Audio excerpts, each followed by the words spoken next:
I do understand the sentiment because I think they're a starter short on the. I think they're a starter short in the rotation.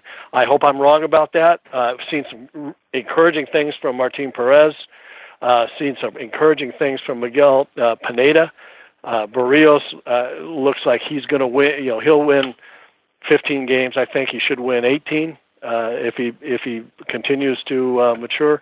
So you have some, and I believe Gibson will get it going again and be a 12 to 15 game winner potentially. So it could turn out just fine. But I think that to be a perennial playoff team with that lineup, they're probably a starter short and maybe a closer short. I mean, that's just the way I felt since November, and it's going to be interesting to see if the lineup continues to swing the bat and they can catch the ball all over the field, as we've seen. If the bullpen, and I think the bullpen is the biggest question mark still, and if the bullpen starts to falter, it's easy not to make a move when you're 12-7 and hitting the ball and the bullpen's doing okay. If they run into a streak where the lineup puts them in a position to win and the bullpen falters, there's gonna be a lot of pressure on them to either do something, or the fact that they didn't and they weren't as good a club as they might have been. And you know who we have to blame for some of this? Lance Lynn. The Twins thought they were getting a bargain because he'd been out on the market and hadn't gotten the offers he wanted. They sign him because he's a bargain. He comes in late in spring training, has a terrible run with the Twins, kind of helps bury them early in the season. Might have cost Paul Molitor his job because if he had pitched well, they might have been in contention all year. And he kind of had a bad attitude, was out of shape. And Twins front office looked at that and said, do we want to do that again? Do we want to bring somebody in as somebody becomes a bargain in March or April? Do we want to go through all that again? And I think their answer is no. Yeah, I think that is a big influencing factor. When you were talking, I just had a thought. I wonder if in baseball it's ever been the case like it is in basketball and to a great degree in football, where you bring somebody in. What if they brought Kimbrel in and said, okay, we're gonna bring you in and have you a bullpen session. We'd like to see where you're at, and they take a look at his how in shape or not he is. Take a look at the velocity on his fastball when he gets loosened up. Just take a look and see. I mean, they do it in football. I don't think I've ever heard anybody say, "Yeah, come on in. We'll give you we'll give you a look here and before we sign you." I have heard of it happening where like player's coming off an injury, or a player has been out of the game and they want to drum up interest. Their agent will set up a little session where a bunch of scouts will come to that session. I've never seen it, and I don't think agents want anything to do with this precedent. No, the agents don't want any part of that. No, and I think they have so much power in baseball. I don't see them ever setting up these. Their argument would be, okay, what if he's off that day, or what if he hurts himself during that session? Right. But it's a very logical thing. I would love to see it. I doubt but agents aren't about logic. They're about protecting their investment. I don't think they'd agree to it. Well, at some point in time, then if Kimbrel, for example, wants $15 million a year and doesn't want to do a bullpen session for that, it might end up costing $5 million a year. So yeah, right. Yeah, we'll sign you for $10 million, no tryout. If you want $15 million, we want to take a look. I know the agent will never do that, but it may end up costing them some money anyway. So. Well, and we have the great example of how players just need to adapt their thinking to this era in our experience here. It wasn't that long ago. I mean, I went down 2 springs ago. I walked in the door. I ended up in my first conversation with Brian Dozier. And he hadn't said this out loud before this. He tells me they're not going to sign me. I want a big long-term deal to stay here for the rest of my career. They have no interest in that. I'm going to be gone. And he ended up being exactly right. And, from what I've heard, Brian's looking for $20-25 million a year as a power hitting middle infielder in the prime of his career. And the Twins front office looked at him and said, "You are a declining asset who doesn't always take good at bats and doesn't hit for average.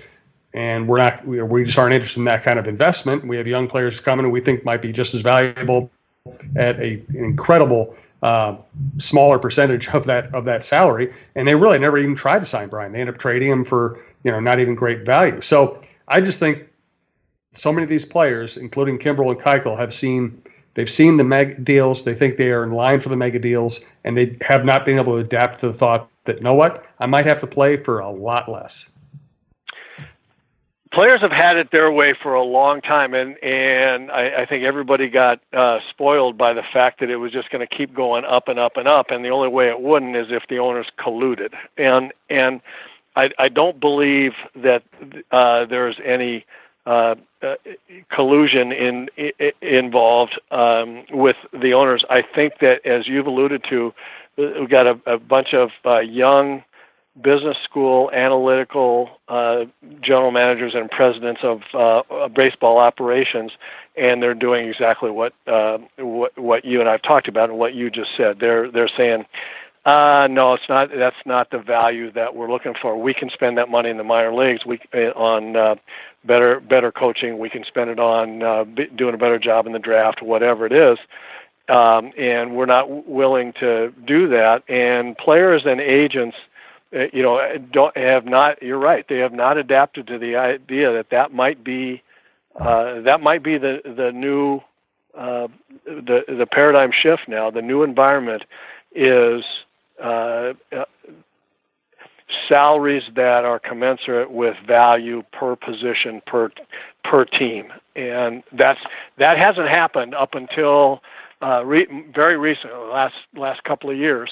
And this may be the thing now. May very well be the thing, and I think everybody's going to have to adjust. Look, there's a lot of money being made in baseball by the constituents, both owners and players. And if Kimbrel is a $10 million guy for 3 years instead of a $20 million a year guy for 5, it still is generationally significant for his family. So, I mean, I think players are going to make money commensurate with their value, and it's going to be a lot. The paradigm may have shifted just a little bit.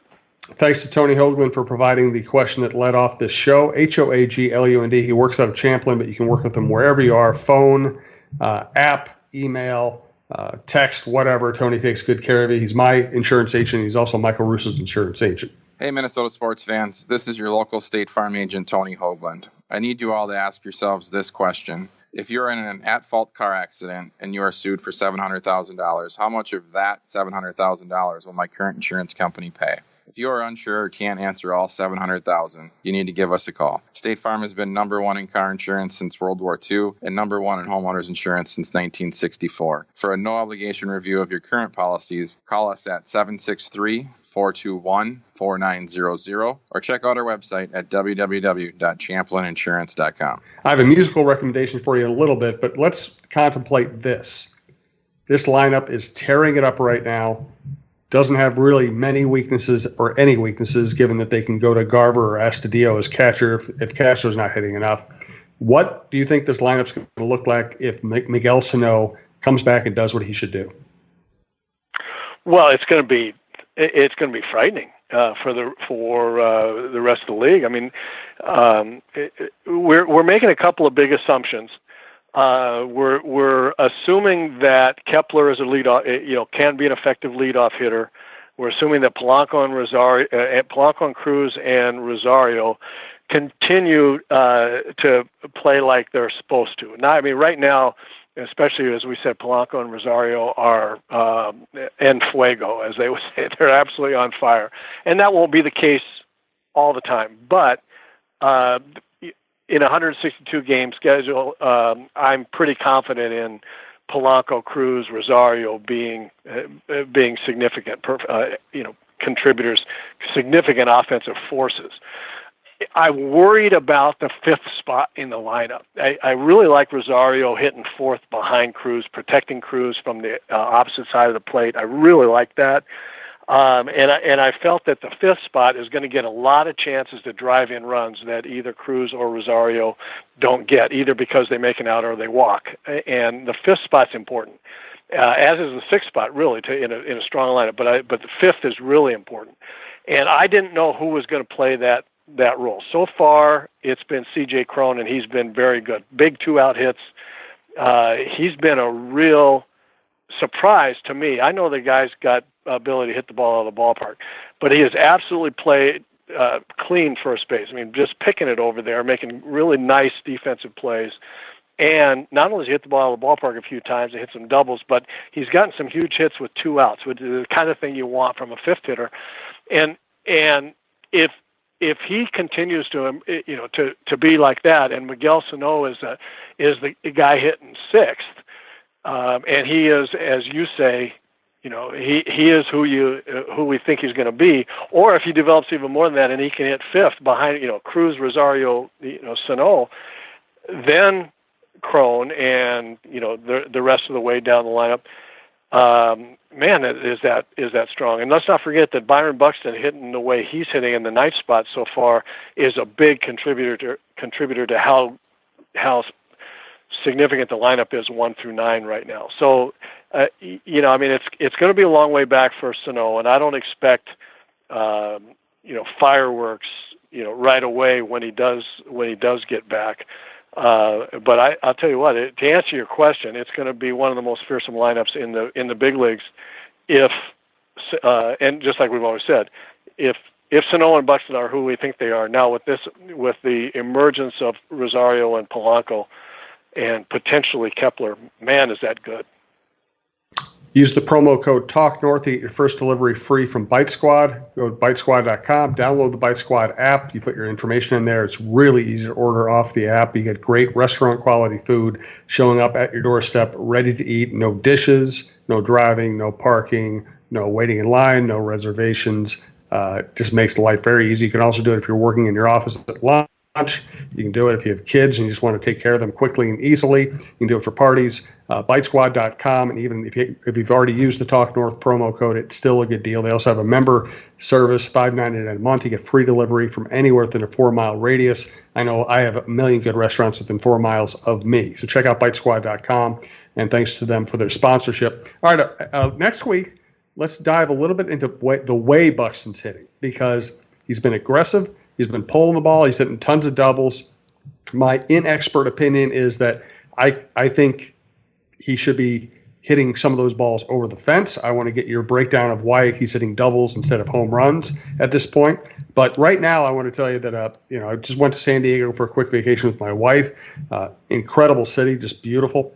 But on the way back, I downloaded and watched Pearl Jam Let's Play 2. And it is all about Eddie Vedder growing up as a Cubs fan. It has Ron Coomer doing a cameo, and it's Pearl Jam playing a concert at Wrigley Field, but also talking to Theo Epstein and other baseball figures and Murphy's Bleachers and all that. It's just this kind of cool blend of a great rock band playing a really cool concert in Wrigley Field, and the lead singer happens to be a lifelong baseball fan. Yeah, it's cool, and it's great what great what baseball does in people's lives, no matter what the walk of life. And it's always fun to see and hear from people that are wildly successful in other avenues talk about what baseball has meant to them in their lives. It's one of the great blessings of being able to be a part of this game that I've been able to have, and it's very important to me that we hear those kinds of stories. So that's very cool. I like it. Good stuff from Roy, as always. Thanks to berrycoffee.com, Tony Hoaglund, your State Farm agent in Champlin, and Bite Squad. Back next week. I think this is going to be a fun summer. We're certainly going to talk about people they could acquire, money they could spend, but Roy's so good at breaking down the intricacies of the game, at appreciating what makes a good player good, a great player great. What will be the key people on this roster as they try to contend. So we're going to talk about money. Let's just not talk about just money. One last thing to leave you with along that very line. when a team gets into the postseason, when they win